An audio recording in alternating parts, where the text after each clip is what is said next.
Hallo Simon! Hallo Edward. Heute machen wir unseren digitalen Liedersalon auf Deutsch, weil wir wollen auch unsere deutschsprachigen Fans, wir wollen ihnen auch gefallen. Also Simon, es freut mich, das ist was jetzt schon die fünfte oder sechste Auflage von unserem Salon. Aber es ist der erste Salon, in dem wir ein Lied besprechen, das ausdrücklich von eine Frau aus unserem Publikum gewünscht wurde. Kannst du uns davon erzählen? Ja, also ich hatte die Freude vor ein paar Jahren in Osnabrück an der Institut für Musik habe ich einen Sommerkurs gemacht, die heißt Labor Europa. Und da gab es eine sehr begabte Studierende, die heißt Frauke. Und sie hat von uns Richard Strauss Huldigung erwünscht. Das ist der Opus 77 Nummer 5 aus Gesänge des Orients. Und Gesänge des Orients ist auch die Titel unserer CD, die ich glaube 2017 auf Nimbus erschien. Ja, also ich würde gerne einfach etwas zum Hintergrund von diesem Lied, von diesem Zyklus erzählen zum Anfang. Das fünfte Lied aus diesem Zyklus, wie du gesagt hast, Simon, aus Gesänge des Orients, heißt Huldigung.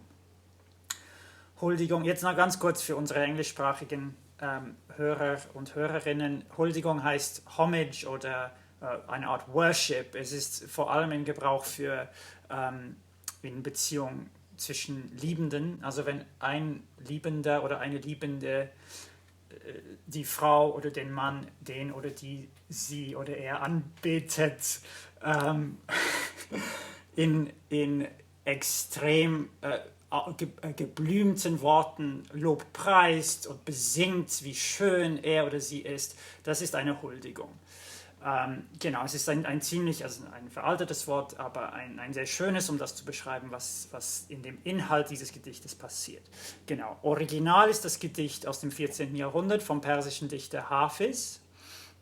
Und dieses Gedicht, natürlich unter vielen, vielen anderen Gedichten von Hafiz, wurde sehr bekannt und verbreitet im deutschsprachigen Raum. Erstmal im frühen 19. Jahrhundert. Es gab Übersetzungen von Friedrich Rückert, aber auch von Friedrich Daumer. Get that right? Ja, und vergiss nicht Goethe. Genau. Goethe hat unter dem Einfluss von Rückert hat quasi eine Antwort auf diese persischen Gedichte geschrieben im westöstlichen Divan. Das sind persisch angehauchte, also Hafiz beeinflusste Gedichtezyklen.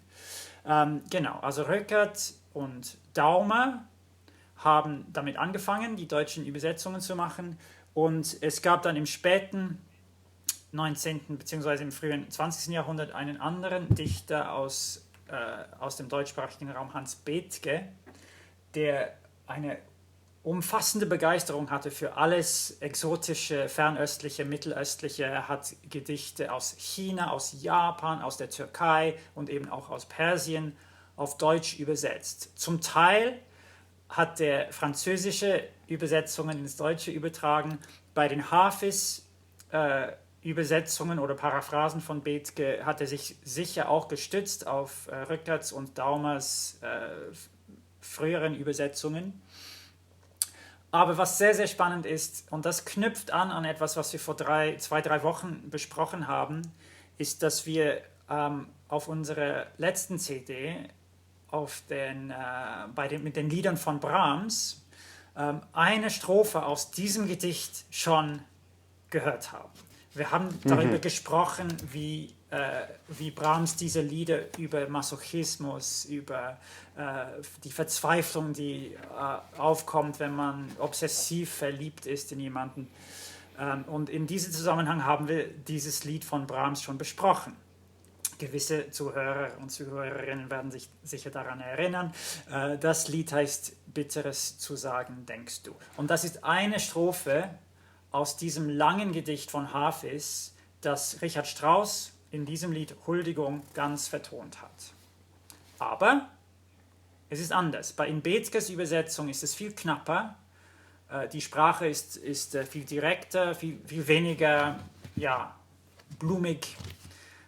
Die Geschmäcker haben sich dann auch verändert mit der Zeit. So, das ist der Hintergrund zu diesem Werk von Strauss. Wir werden sicher auch ein paar Auszüge aus dem Brahms-Lied hören zum Vergleichen, weil das ist ganz, ganz anders aufgefasst von Brahms und von Strauss, ganz unterschiedlich.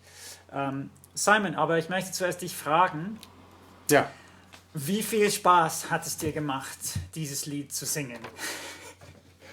der von Strauss. Ja, von Strauss, ja. Wahnsinnig viel Spaß. Und ich gebe zu, es ist nicht einfach. Ich kann mich einfach erinnern, dass während wir das vorbereitet haben, wir haben Vorproben gehabt, Leseproben, wir haben uns langsam eingelebt in die Thematik und in das Repertoire von dieser CD Gesänge des Orients. Und als wir das erste Mal oder das zweite Mal dieses Lied ausprobiert haben, also es ist wirklich sehr schwer zu singen und zu spielen. Und wir haben uns einfach dermaßen darauf gefreut, auf die Zeit, wo wir das einfach vortragen können, ohne gehemmt zu sein, ohne nachdenken zu müssen, ohne studieren zu müssen, sondern in deinen Worten, wir können einfach loslegen und sing the shit out of it. Also du hast dich einfach Habe ich das gesagt? Sehr darauf gefreut, dass du es in die Stimme kriegst und dass es einfach so von dir rausflutscht. Aber genau, es ist einfach, erzähle uns von der komischen Art, wie Strauss hat die Gesangsstimme zu schreiben. Also es gibt so viele komische Sachen, oder? So Koloraturen fast. Strauss hat so operatisch geschrieben und symphonisch geschrieben für die Stimme. Sehr, sehr lyrisch und man hat das Gefühl, die Linie geht und geht und geht. Es ist sehr schwer, die Phrasen richtig physikal zu erreichen. Aber es gibt auch dazu ganz, ganz kleine Zwischen, so von daher kleinen launischen Füße. Wir müssen immer von groß bis klein machen, trotzdem die große Schwung des Stimmes. Und das macht wahnsinnig viel Spaß, obwohl es natürlich unheimlich schwer ist, eigentlich das vorzutragen. Ich glaube, was wichtig wäre zu merken, ist wie du beschreibst, diese Kontrast zwischen den kleinen, fragmentarischen und ziemlich verknotete, unbequeme, kleine melodischen Einwürfe. Oder was nicht normal ist in einem Lied, solche Sachen begegnet man sehr selten in einem Lied. Man hört ja, wie du gesagt hast, es gibt ja diese ganz großen opernhaften Linien, aber es gibt auch diese kleinen verknoteten Melismen mit schrägen Intervallen, wie kleine Einwürfe, zornige. Das Gedicht beschreibt auch den Zorn von der geliebten Person, wie sie Giftpfeile spuckt an den Dichter. Und ich glaube, was Strauss hier gemacht hat, ist wie in so vielen anderen Werken von ihm, er hat seine Frau porträtiert. Es ist eins von diesen Stücken, wo er die Eigenschaften seiner langjährigen Ehefrau Pauline in Musik festgehalten hat. Das erste Kann ich Beispiel, kurz ja. Kann ich kurz unterbrechen? Ja, sicher. Als Beispiel, er sagt, deine Bitterkeiten gehen über Lippen, die so süß sind, dass alles, was mein Ohr erreicht, nur liebevolles Schmeicheln ist. Genau. Und das ist genau die Stelle, die Brahms auch vertont hat in dem anderen Lied. Genau. Aber bei Brahms klingt es überhaupt nicht nach dieser Pauline Strauß, die angeblich so eine Art und Weise hatte, sich sehr direkt auszudrücken in Gesellschaft, ohne Hemmungen. So dass viele Freunde sehr irritiert waren von ihrer Art. Aber Strauss hat es geliebt und anscheinend auch gebraucht. Also da spürt man auch den eigenen Masochismus ein bisschen bei Strauss. Wie er diese Frau, die ihm mit der Peitsche auch behandelt hat zum Teil, also nicht im wörtlichen Sinn, glaub's. Aber Wir hat, werden nie wissen. weiß, sie hat die Hosen getragen in dieser Ehe, aber er hat sie total geliebt, auch dafür, auch für ihre Zornausbrüche. Er beschreibt, wie ein Wutausbruch von der Pauline ihn viel, viel mehr fasziniert hat als irgendwie alles andere auf der Welt. Und er hat das gebraucht. Er hat diese Art und Weise von der Frau gebraucht. Und die hat er auch in diesem Lied porträtiert. Also man hört total dieses wechselhafte, dieses unglaublich schnell wechselhafte, die Stimmungsschwankungen, die er bei Pauline geliebt hat, die auch Sängerin war übrigens. Also ich denke, er hat vermutlich auch ihre Art zu singen in diesem Lied festgehalten. Ursprünglich ist das Lied für sehr, sehr hohe Stimme.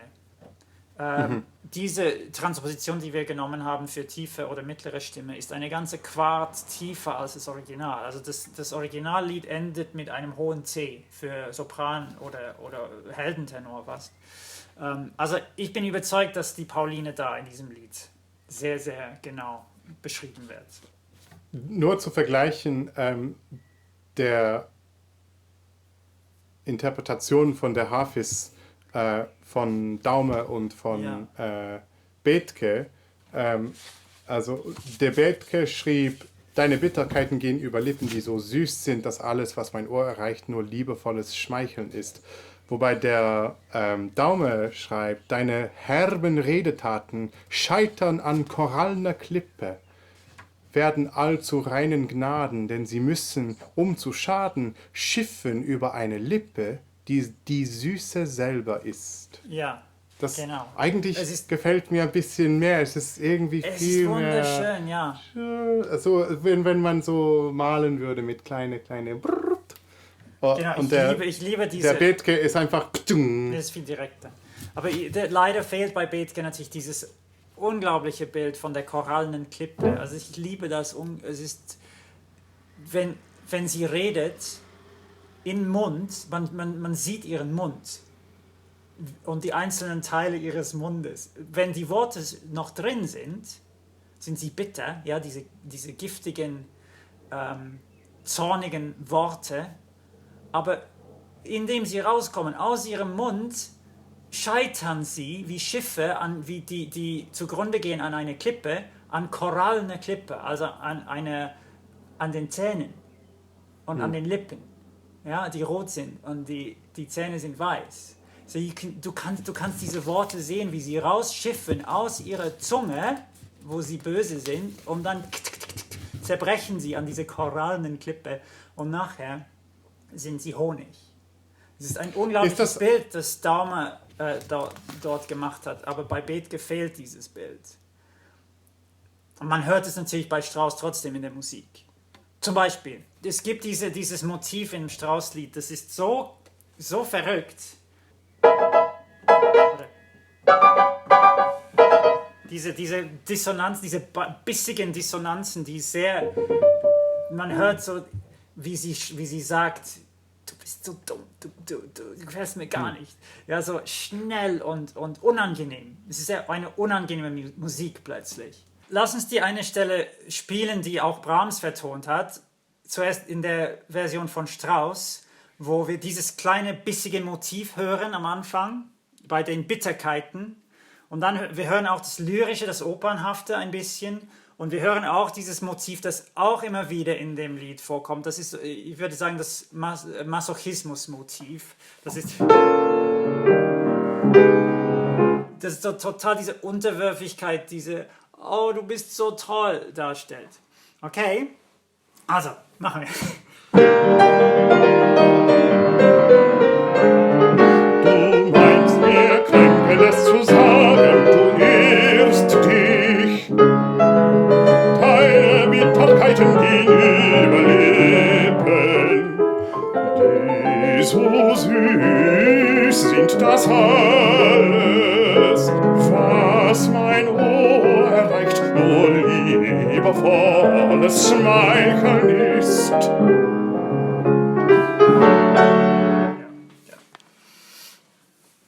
And let's do the Brahms. Yes.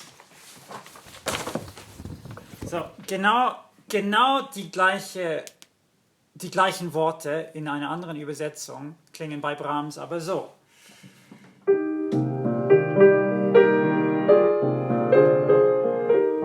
Bitteres zu sagen, denkst du, aber nun und nimmer kränkst du, ob du noch so böse bist.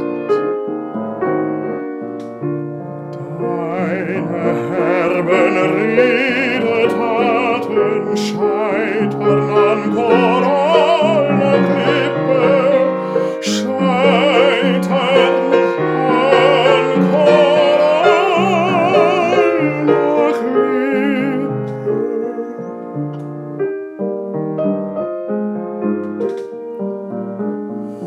Werden allzu reinen Gnaden.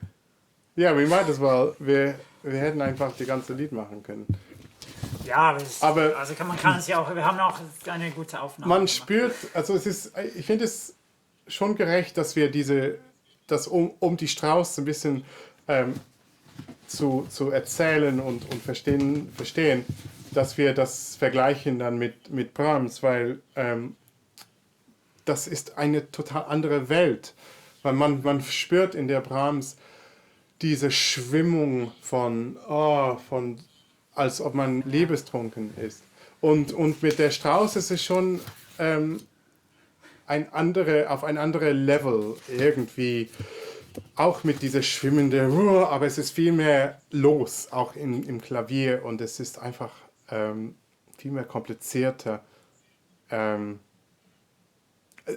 Ich muss sagen, es ist auch schwerer für das Publikum vom ersten Hörblick, das alles hinzukriegen im Vergleich zu den Brahms. Dass man sofort, Natürlich, ja. ist man sofort da. Aber in der Strauß auch einfach die Wörter zu verstehen und dann, Ja, das stimmt. Es ist auch, dieser Zyklus Gesänge des Orients, das ist überhaupt nicht bekannt. Also kaum jemand singt diese. Es gibt so viele Straußlieder, die sehr, sehr bekannt sind. Vor allem natürlich, die viel mehr gefällig sind. Also die sehr lyrischen, wo man wirklich auch in den schönen Melodien und Harmonien baden kann. Das ist ein ganz anderer Fall. Eben darum würde ich sagen, vergleichbar mit gewissen Opern von Strauss, die so komplex sind, so leichtfüßig, so schnelllebig, wo so viele Farben im Orchester sind und auch wo die Gesangspartien sehr komplex sind, rhythmisch und tonal sehr komplex. Das ist diese Welt. Es ist übrigens auch viel später komponiert. Diese Gesänge des Orients sind 1928 komponiert, wo Strauss fast keine Lieder mehr geschrieben hat. Die ganz berühmten Lieder sind viel, viel früher, also Ende des 19. Jahrhunderts. Und natürlich die 4 letzten Lieder, die sind dann auch viel später, 20 Jahre später. Also diese Gesänge des Orients sind wirklich ein bisschen eine Ausnahme im Strauss-Lied. Ja. warum ist das, Edward? Oh, Entschuldigung, ich habe Ja. mein Laptop ist fast hinterfallen. Warum ist das, glaubst du, deiner Meinung nach? Weil sie sind ja schwer, viel schwerer zu singen als zum Beispiel Morgen oder Die Nacht oder was weiß ich, Cäcilie. Aber das ist nicht unbedingt der Grund, warum Menschen das nicht in der Liederabende mitbringen wollen. Ist das, weil es mehr mit den Oper oder einfach schwer mitzukriegen? Ich weiß nicht. Ich weiß auch nicht. Keine Ahnung. Was sind die Gründe, warum gewisse Werke berühmter oder verbreiteter werden? Also ich glaube schon, dass es damit zu tun hat, dass sie sehr schwer sind. Und sehr lang auch. Ja. Also wenn man alle diese 5 Lieder macht, das ist ein großer Brocken. Das sind 18 Minuten Musik und es ist einfach unerbittlich. Also zum Singen und zum Spielen, zum sich konzentrieren für diese sehr, sehr komplexe Musik. Und ich muss auch dazu Das ist sagen, dass sicher ein wir Grund, ja. nur 3 von diesen 5 Lieder aufgenommen haben. Also wir haben auch nicht die ganze Zyklus aufgenommen. Wir haben Ja. uns entschieden, 2 wegzulassen. Aber ich bin sehr, sehr froh, dass dieses Lied es geschafft hat, dass wir das wirklich gemacht haben, weil ich finde es so toll. Es ist einfach ein Rausch. Ein Rausch. Ähm, Ich möchte aus deinem Haar eine endlose Flechte winden, um mich hinzuschwingen von Stern zu Stern. um allen kreisenden Welten frohlockend deine Schönheit zu künden. Also nicht nur die ganze Welt, sondern die ganze Univers und auch weiter, weiter noch. Und alle anderen Universen auch. Also, wenn sie nicht begeistert ist von diesem Liebesbrief, dann was kann man machen? Das ist eine sehr, sehr opernhafte Sache am Schluss. Sogar mit einem kleinen Rezitativline, das irgendwie 2 Sekunden dauert, aber es gibt dieses Rezitativmoment.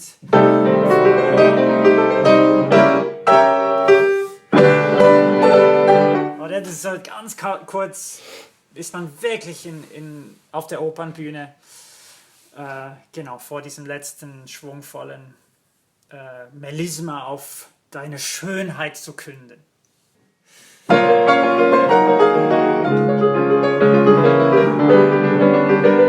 Ich möchte aus deinem Haar eine endlose Flechte winden, um mich hinzuschwingen von Stern zu Stern, um allen kreisenden Welten frohlockend deine Schönheit zu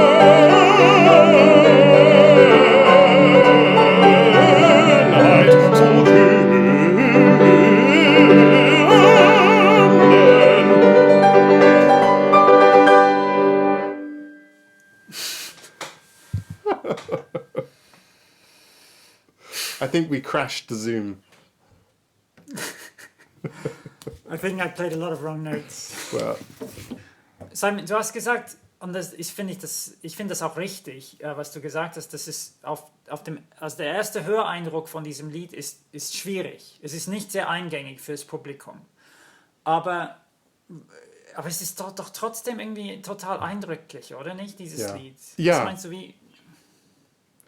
ja, ich würde Und verdient es auch besser bekannt zu werden, oder nicht? absolut. Das ist eine wahnsinniges Achterbahn von einem Lied und es lässt der Zuhörer so wie Glocken im Kopf schwingen am Ende. Man braucht es doch ein paar Mal gehört zu haben, um das ein bisschen zu verdauen, weil es gibt einfach so viel los.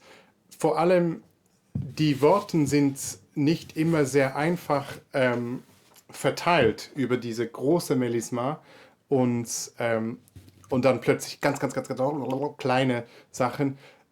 Wenn man eine absolut virtuos Pianist wie du hast, kommt man einfach nicht immer durch mit diese Wörter. Und es muss auch nicht immer sein. Es muss manchmal, wir brauchen mehr von die Schwung des Klaviers als die Plappern des Sängers. Und das ist auch okay. Es ist sehr schwer, das mitzukriegen. Und ja, ich verstehe schon, warum wir das auch nicht sehr oft nehmen in unserer Liederabende. Das braucht sehr, sehr viel Kraft und Energie.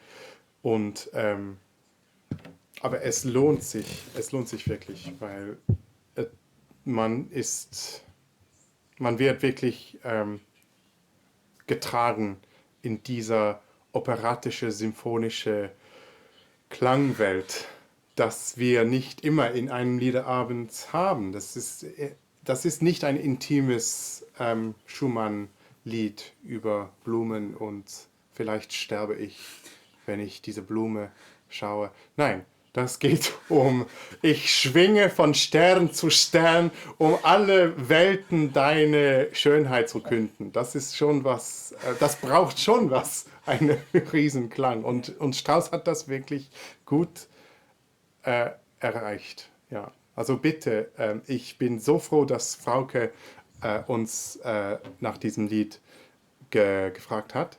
Und Sie können auch bitte, liebe Zuhörende und Zuschauer, wir möchten sehr, dass Sie uns kontaktieren. Es ist sehr einfach. Facebook, YouTube, ein Comment mit der Hashtag Digital Leader Salon erreichen Sie uns immer. und sagen Sie mal, was Sie von uns hören möchten. Am besten schauen Sie auf Spotify und hör durch unsere Kataloge. Es gibt ja viele Sachen da und ganz unterschiedliche Komponisten, manche sehr bekannt und manche überhaupt nicht bekannt. Und wir freuen uns sehr, für Ihnen und für alle Publikum durch diese Lieder zu gehen. Sie können auch sehr gerne diese Sendung unterstützen, dadurch Sie auf PayPal eine Spende machen oder bitte ein CD kaufen von unserer Websites. Das ist alles, alle Informationen ist unter. Und am wichtigsten jetzt, bitte klicken Sie jetzt drauf, das Lied Huldigung von Richard Strauss zu hören. Und wir freuen uns sehr, Sie dann von Ihnen zu hören, was Sie dachten, ob Sie es mochten, ob Sie es hassten.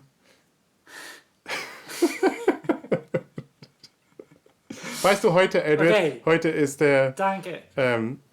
ich weiß nicht, was für ein Tag ist es heute. Die 22. 22. Juni heute. Heute hätte ich meine erste Stage-Orchester, Bühnenorchesterprobe an der Royal Opera House haben sollen. Und anstatt, ich bin bei Umzugbereitschaft weg aus Großbritannien. Also so schnell kann das Leben sich ändern von der Hammerschlag von Coronavirus. Aber wir freuen uns auf die Zukunft und wir hoffen, dass der Liebe zu der Kunst und der Liebe zu unserer, was wir in diese riesen fantastische Kunstwelt machen mit unseren Liedersalons und Liederabende, dass sie immer mit uns kommen und mit uns freuen auf diese fantastische Repertoire. Vielen herzlichen Dank. Danke, Simon. Das war sehr schön, mit dir zu plaudern. Und bis nächste Woche. Bis nächste Woche. Tschüss, Edward. Tschüss. Ade miteinander.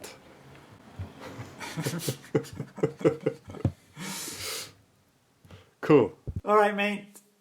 Well done.